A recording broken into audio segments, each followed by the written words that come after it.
Alors déjà la première chose à faire pour démonter le mandrin, on va se positionner en harnais, pas à la volée, sur 40 tours minute. Donc c'est la vitesse minimum pour ce tour, pour avoir le maximum de résistance quand on va desserrer l'écrou.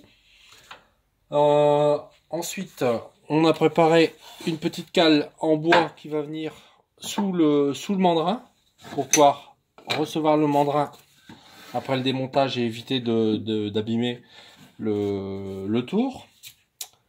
La clé, donc la clé ergo, celle-ci est réglable. Le petit maillet qui sera utile au moment du serrage. Normalement, des serrages, ça doit partir assez facilement quand on le démonte régulièrement. On a le sens anti-horaire pour le serrage, quand on regarde face au mandrin. Le sens horaire pour le desserrage. On vient positionner la clé dans les ergots. Bon, moi je le démonte assez régulièrement, donc un petit coup sec ça devrait être suffisant. Voilà, tac. Donc l'écrou dans un premier temps se dessert facilement. Ensuite il y a la résistance du cône.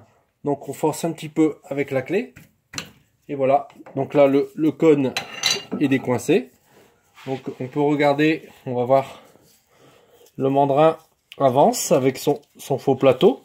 Donc là on le maintient. Bon là c'est facile parce que c'est un petit mandrin qui fait 160 de diamètre, donc il n'est pas trop lourd.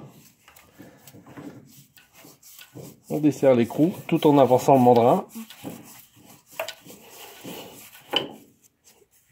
Et voilà.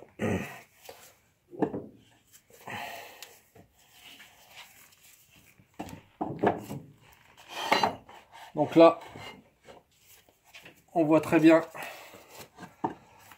l'intérieur du cône avec sa rainure de clavetage pour le positionnement.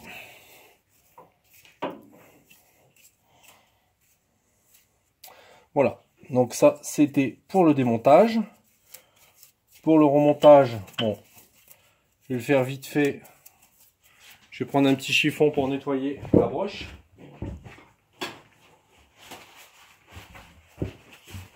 On ne la remonte jamais sans nettoyer.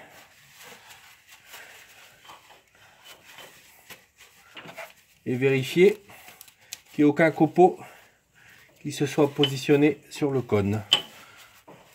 Que ce soit sur la partie mâle ou sur la partie femelle. On voit, on a des copeaux qui se sont glissés à l'intérieur pendant les usinages.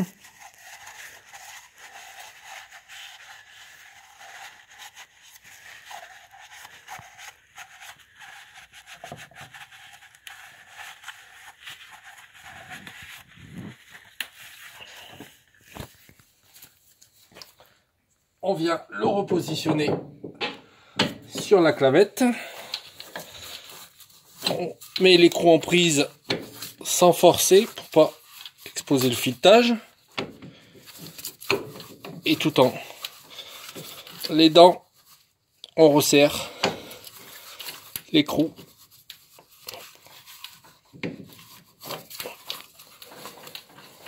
Dans le sens horaire. Anti-horaire, pardon. Voilà. Donc là, on repositionne à nouveau sur le harnais, sur la vitesse la plus petite. On prend la clé.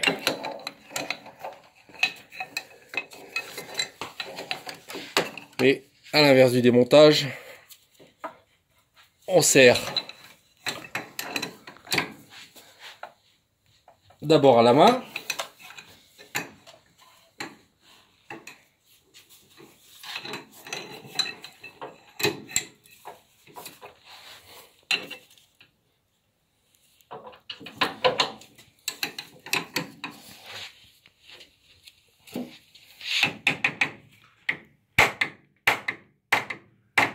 Voilà.